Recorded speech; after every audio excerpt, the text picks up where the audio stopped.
everything up before I left it on me by myself. What's up, Hick? Give me some time as we get ready. Cat to tell you, boy. Listen, got so much that I want to talk with you guys about today. About what's going on, how we're going to handle this as the season comes down. I already told you about Saturday. How excited I am about Saturday. Oh, that's Nathan. He's telling me something. Did I do something wrong? Nathan? What's up, buddy? So I'm gonna send you a link. All right, now I'm on live now, so I know I'm already on here. Oh, you're already live? Yeah, I'm saying, yeah. You wanna try something else? What is it? No, if you're already live, you should go for it. It said something. I can't see that. So small. I couldn't see it. I wanted to see what somebody just said. Well, what do you got? What's up, buddy? Go. How's your evening, Playmaker? Let's talk about my evening. It's all great. Everything's great. Dude, it really can't be any greater, to be honest with you. Well, it could be greater. It could be towards the end of the season. And we've already established that we are the champions. Those things that sit above me will be coming home to me in both ways. I mean, Miami had won and Dallas would have won. That's how it could be greater. Postseason, and I'm crowned champion on both levels. But that's not what happened right now. Right now, this is the beginning of the season. And to be honest with you, and watching, I got so much I want to talk about. It's crazy. And I got Bible study I got to get to because then I won't make it here back. I won't make it Sunday for church, so then I got to make sure I go to Bible study. I'm not going to make it back Sunday because all of the stuff we have going. Remember, I told you guys I got this big thing going. Wait, let me find out what my camera is. Okay, on this side. So I feel like I'm off sometimes because they, don't worry about it. They changed these cameras on the iPad and put it somewhere else. What's up, man? You said, yo, what's that said? Race space? What's up, buddy? I appreciate it. Now, and I gotta get this. Let me tell you guys something too. Because I want to have time where I want to send you a link to try something different. Better production. Okay. All right. Where like they keep changing things, and I want to learn this stuff, right? Like I got a computer here, that Netflix setup that I do my show on, bigger screen and everything. And I got to get Nathan or Gene, Adam, one of the guys that work for me and Playmaker Production Group, or Trent or somebody from Netflix or Rent, somebody had to come here and put all of my stuff in the computer. So then what I'm going to do then is, then I'll take the iPad, I can make it big, and see, I'll be able to read everything. Michael, I saw you at the airport, but respect your privacy. Thanks. Oh, okay, I appreciate that. You see what I mean? So I can see all of that, because I got them bad eyes, Mike. I got them bad eyes, you know what I mean? So I appreciate you telling me thank you for what I did for the city of Dallas and all of that. And I get that a lot, so I say appreciate that. But dude, thanks. I'm so thankful to be in Dallas. Don't fool yourself. Let's be real here, man. Being in Dallas, me landing here in Dallas, the kind of people that are here in Dallas, I'm talking about right after this, we're going to Bible study because you have those Dallases that best of people. And think about it. And so, yeah, we have such great times, and then difficult times come personally in my life. But the Dallas people, they'll cover you, as long as they know you're good. You're good people. We understand you made a mistake. Under God's name, we can forgive, and that kind of stuff, because it's all part of the redemption. So I love this city. I really do, man. I'll never leave Dallas. I'll never leave Dallas. And the people at the airport, because I don't fly privately, because I told you guys I'm scared believe me, I'm gonna have to get over some of that because my schedule's gonna be crazy this year. I just gotta figure out how to handle that. But you know, so the people at the airport, they're like, they see me every day. I mean, literally, almost every day coming in and out of the airport. Either I'm going to LA and coming back to Dallas, or going to Dallas and trying to get to New York, stuff like that. So, yeah, I'm everywhere. I'm everywhere, you know, going through the airport. And it's always great. And people come up to me at the airport all the time. I fully understand. Now, I fully understand that I'm going to run into people at the airport. And sometimes I'm moving. I got to get there because, you know, I'm always cutting it close. It's never, when I get to the gate, they're so great because, you know, I get to the gate, they're like, Michael, we were waiting on you. You know, we when I saw your name, we knew it was going to be last minute because they know either last minute of coming up, you know. But they know I'm moving around a lot. Yeah, and it's just best to be last. I like being last, getting on the plane last, you know. So yeah, I have a good time. But I don't mind you coming up to me. Now I will say this, Mike and the boys gave me 100% the best years. You both had some great years. I will say this now. Now, when I'm going into cities like new places where I got autograph shows and everything, and I land, people are always at the airport with stuff to sign. Now I'm like, it just, you know, that they consider that to be a violation of the contract. So I try to tell people, man, I can't do it, man. I just can't do it, you know. So that's the exception to that. You can't be in the city where those people paying me a lot of money to come and sign autographs, and then you be in that city waiting because they're people picking me up. So if I'm signing some stuff and they see it, boop, and they blow up my contract. So I just don't want to be a bad business partner or a bad businessman, and certainly want to do things right. You know what I'm saying? Dude, let's talk about right fast what I need to talk about. There are a couple things I have to talk about. And I want to hear what you guys have. I have nothing signed by you. I have Emmett and Troy, but not you. You got to come on, man. Let's figure out a way. I'm going to get you something, man, huh? I'll get that for you, Phil. I'm going to get something on you, man. You know what I mean? Good evening, Playmaker. How are you, Cowboy legend? I'm doing good today, but let me tell you why I'm doing good, because we are here. We are here. Yesterday, I was at Miami's first practice. I was at the first practice. I didn't break down the practice that I'm about to do that right now. Tomorrow, I'm headed to Canton, Ohio, and we will be doing a Hall of Fame game.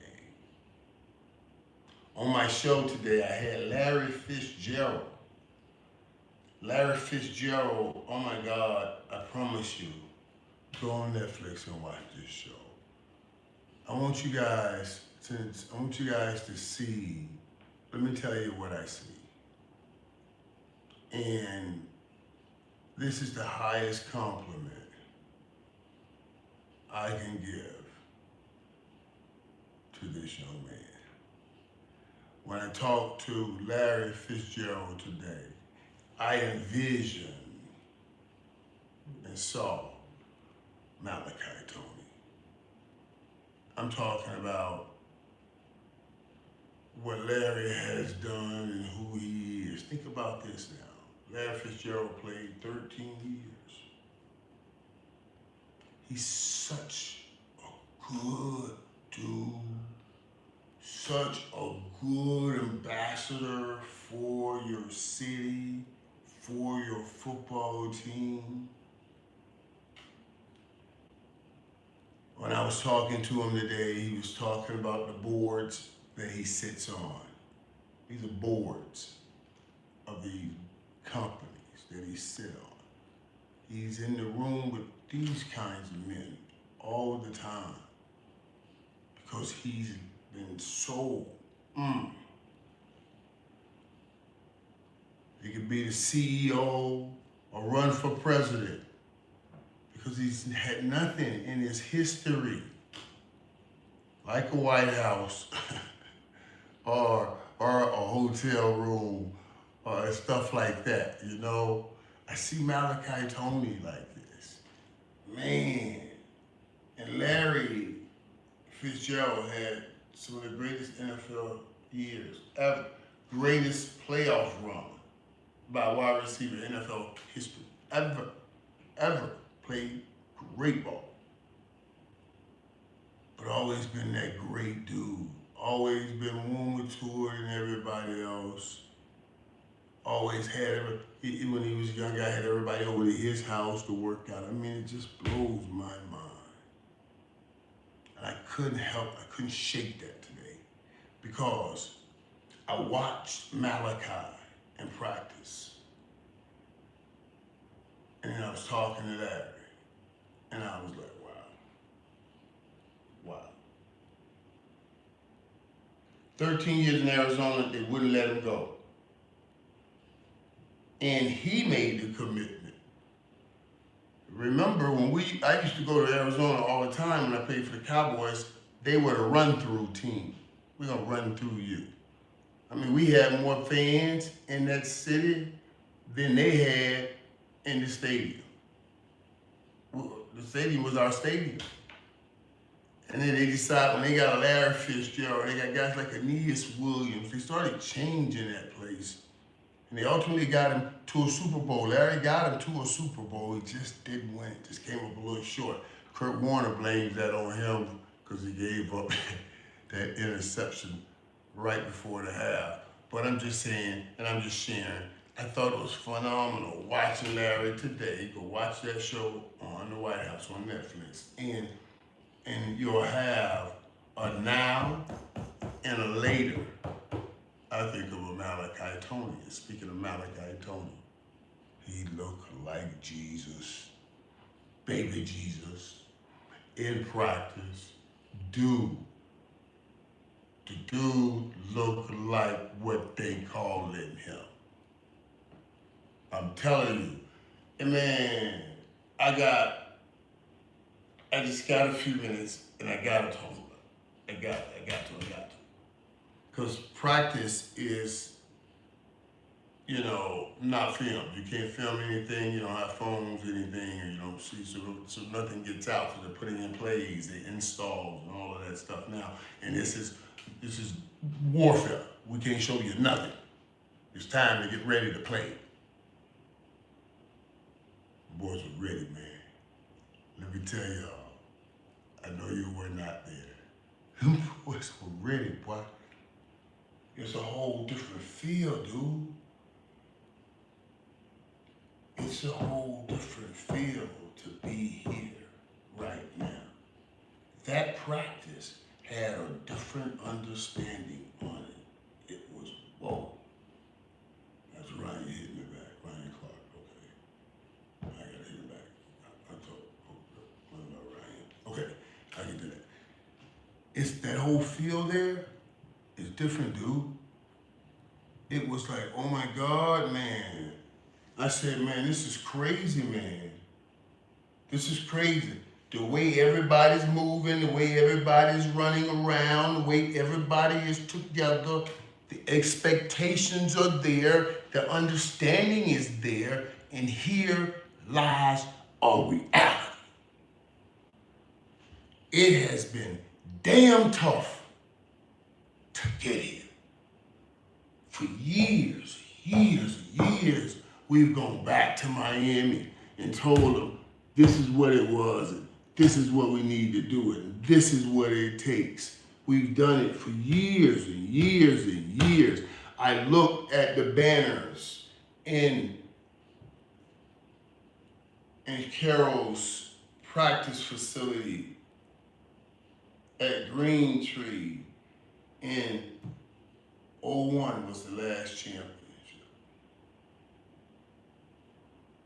Last banner, hang at 01. 25, Miami was in the championship game.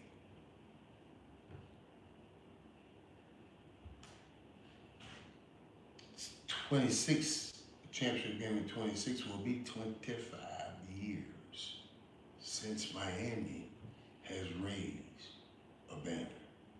Dude, it's been a long time coming to where you had to get back to the place where there's a legitimate chance, and everybody knows there's a legitimate chance. And everybody is practicing like they know this is for real. As hard as it's been getting here, and I just told you it took 24 years to get here, to get back here, where we are expected to be on the national scene battling for a national championship. As hard as it has been to get here, this is not where it gets easier. This is where it gets harder. It's one thing climbing a mountain to stick a flag, I belong on top. It's another thing to protect the flag you stake on top.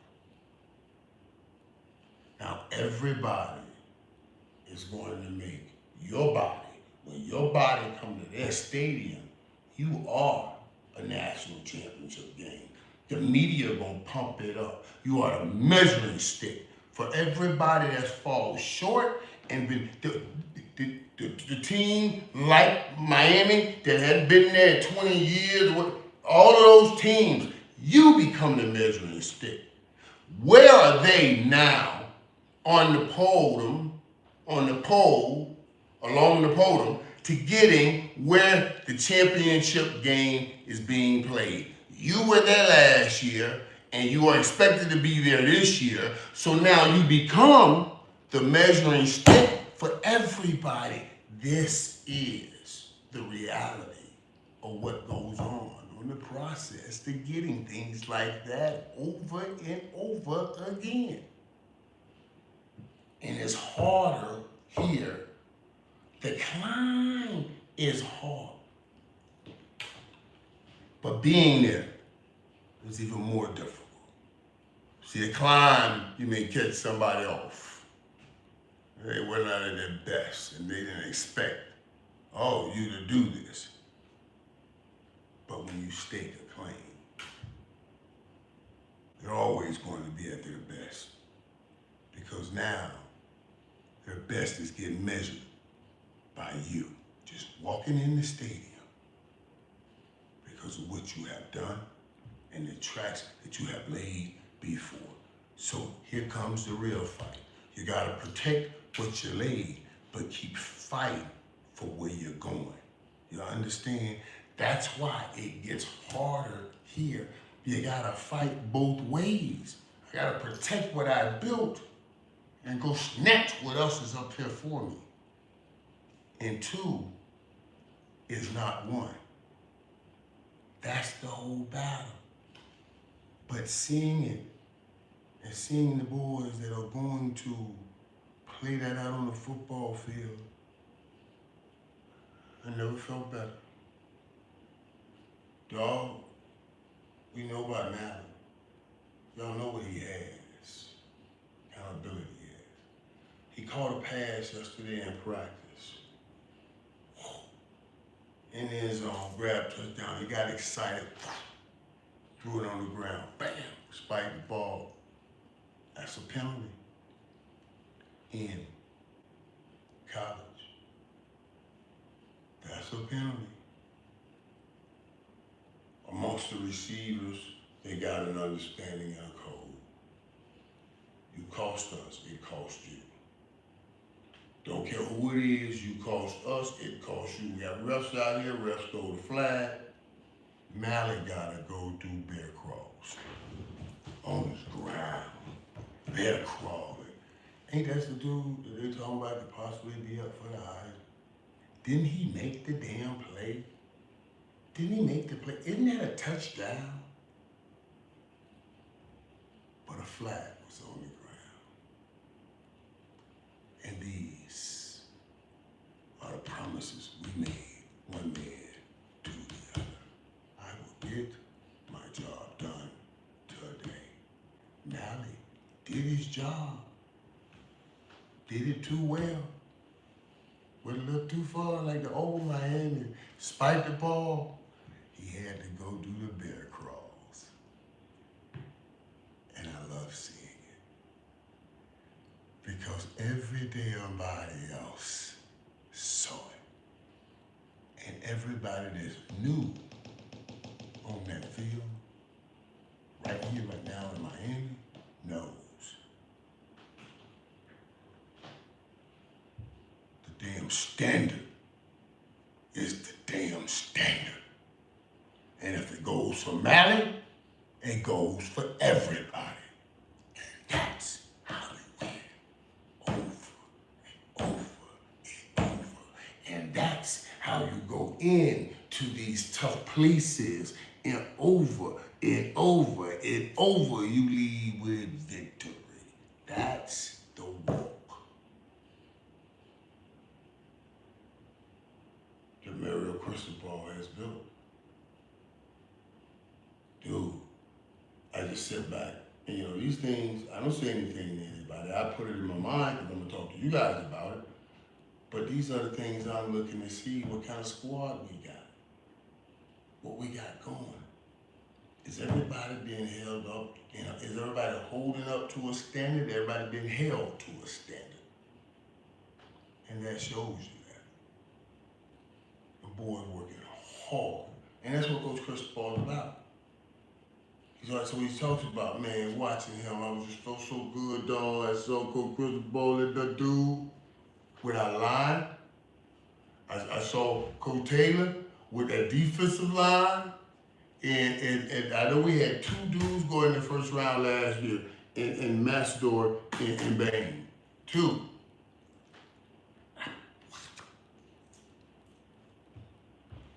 It's hard to say we can be better.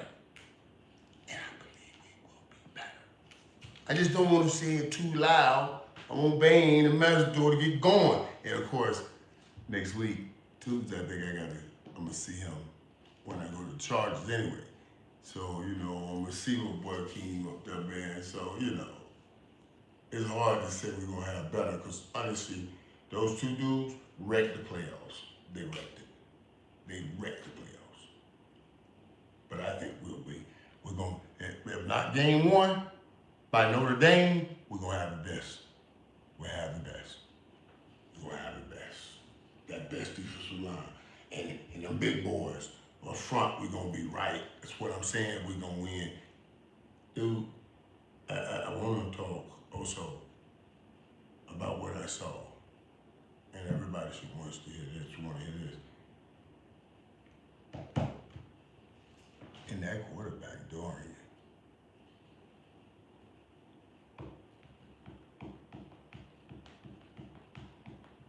We were on the plus 45 going in.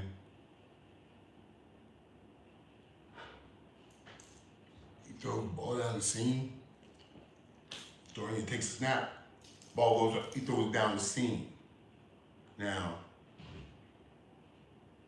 there's a real gift to being able to get that ball up and get it down within the 10 yards when somebody's screaming through the end zone. Screaming through that end zone. You see that ball at a woo, woo, and then get down fast before he gets through the back of the end zone and it drops in the corner. Everybody can't do it. Everybody can't do it. And that's a hell of a throw to make. Because it's like you hit the last spot before the play's no good. That ball goes up and drops right so you can toe tap on your way out of bounds. And this boy was throwing that throw. Oh my God. Oh my God. This boy can throw. I mean,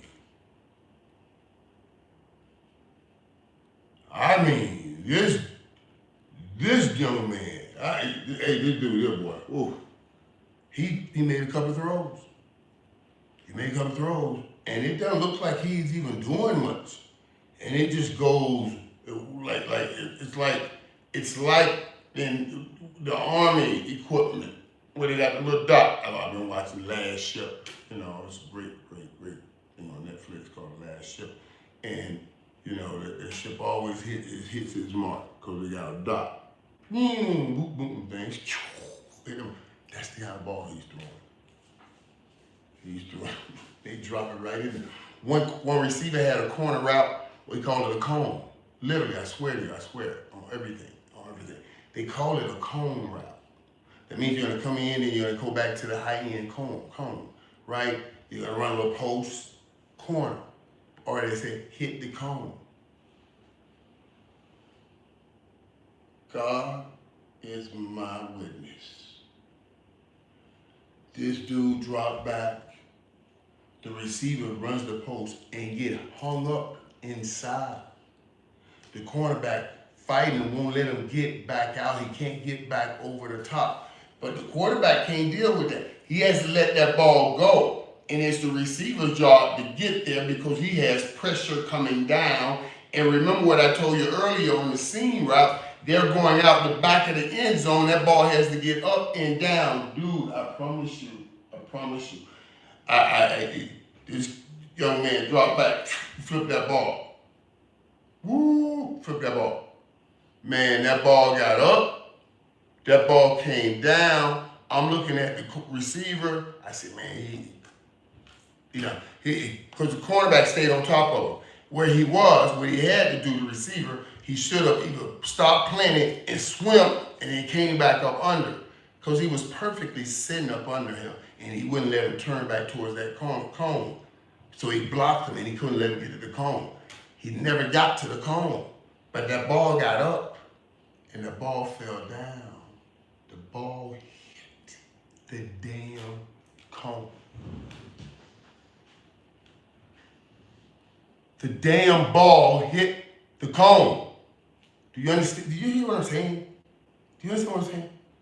The boy, he got the ball up and down. It was a perfect throw. The ball literally, I promise you, God, I blew my mind. The ball hit the damn ball like this. Bam! I said, That would have been a perfect throw. Now you get in the film room, you say, hey, come on, you gotta win.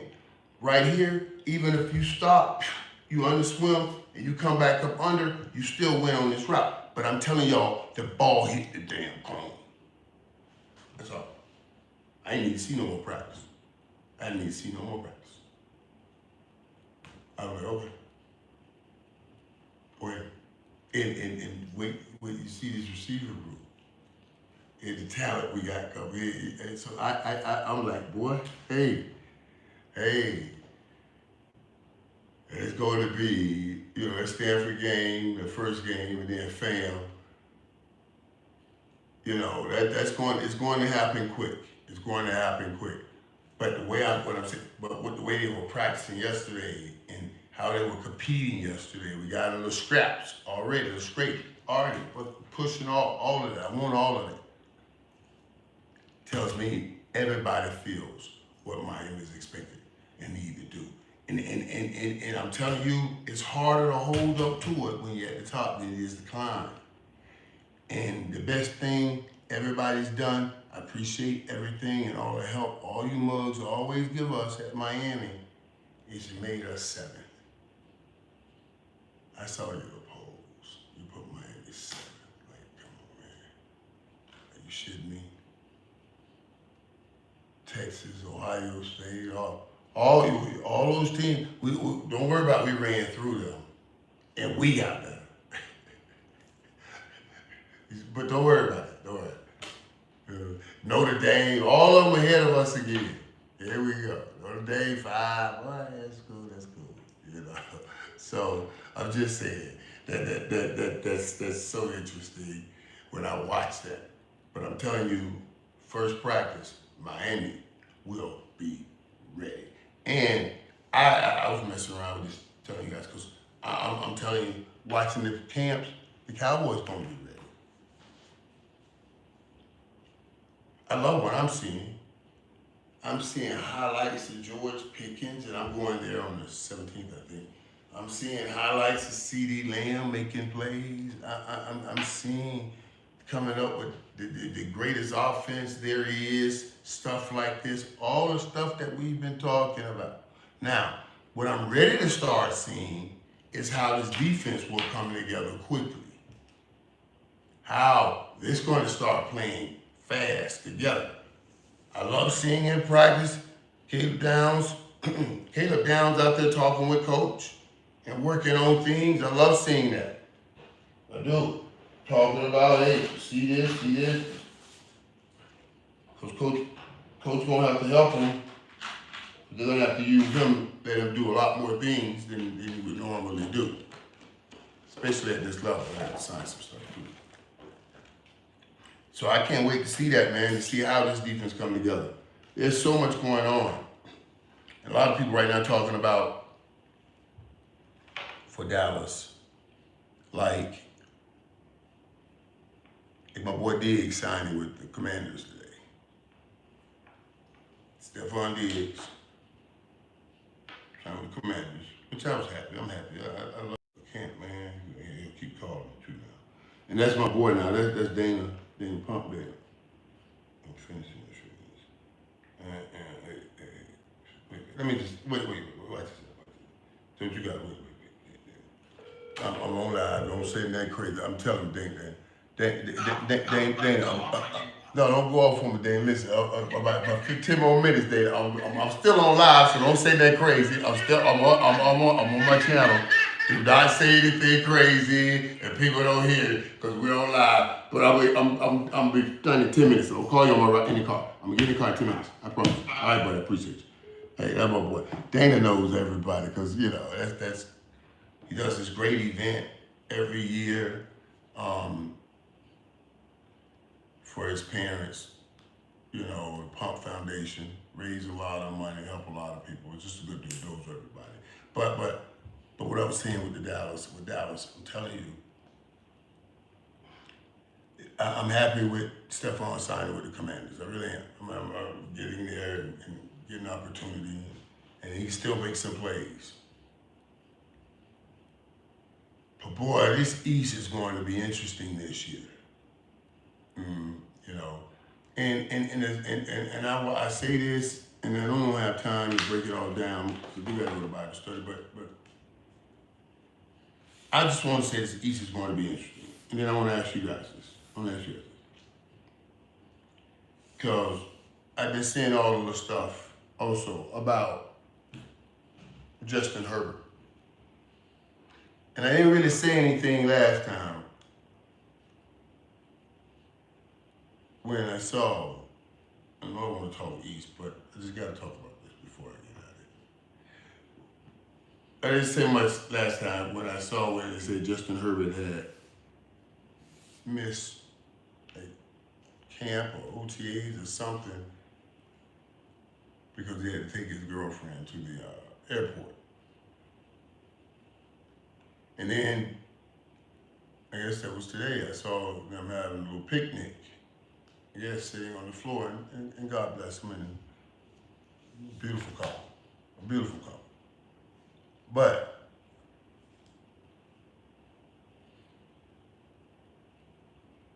I was saying, like you think, like if Justin, Jalen Hurts,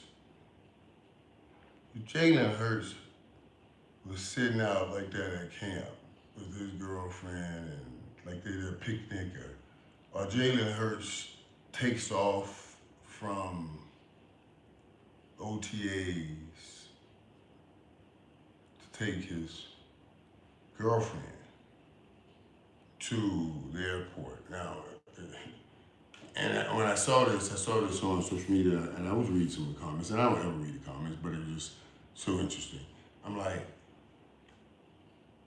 there were people actually saying, somebody would write, that's his girlfriend, and then somebody would say, that's not his girlfriend, that's his fiancée. Like, Stop. Stop. That's still in the same category. Girlfriend, fiance. You ain't crossed the marriage yet. It's a difference. Just that Herbert has to miss something because something's going on with his wife. No, I didn't give you that. Even if there's a real emergency going on with his girlfriend. But a damn ride to the airport? Like, stop. No, let's stop this. It's a damn ride to the airport. Like, we're paying you $50 million. We can't pay somebody to take us to the airport? But we let that go. We let that go. Hey, we ain't make no noise about that.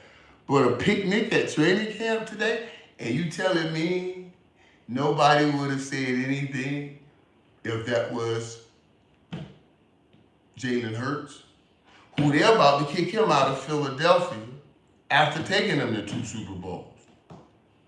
And he ain't missed no practice to take someone to the airport that's not his wife. And just for those of you talking, like, man, fiance is different, fiance is different. I understand that. You're right, she has a ring.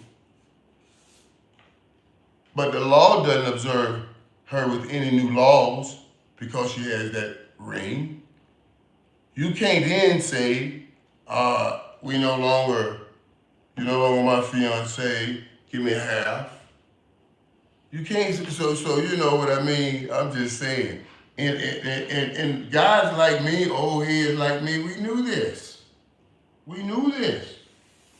And I know, and I'm going to say this way, and then I'm going to go ask for forgiveness.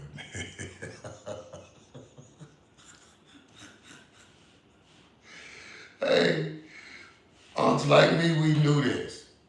And when we started, dude, you couldn't, girls were different. Like, they had intentions of not doing anything until they became your wife. I'm going to stay a virgin till I'm married. So it's basically, honestly, are you going to be my husband? You know, we're going to be husband and wife one day. That's the premise in which early years we worked with. So even we would get fiancés at 13, 14, 15 years old, like they ain't trying to, you know what I'm saying? So this is why I knew, no, I'm sorry to see it that way.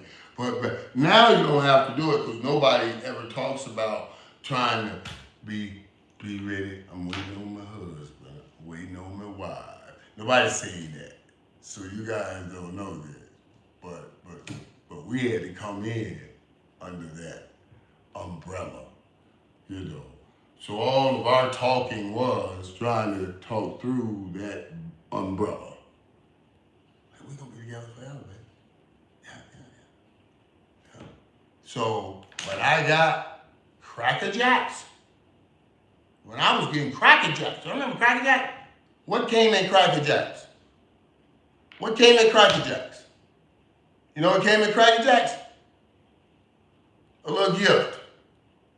A lot of times, a little ring. And my Irvin ate them Cracker Jack candy and saved that ring. I'm gonna get that to my fiance. It was a Cracker Jack ring. I was trying to use it. You see what I'm saying? Back then we were doing some fiance stuff, trying to use it, so save me with that. There's no reason to not show up.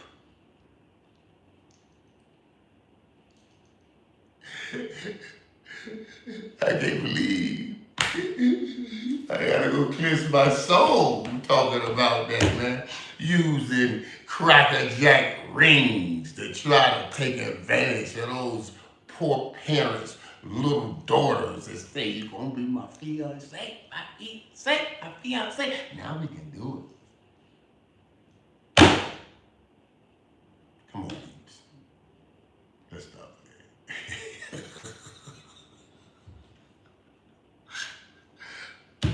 All right.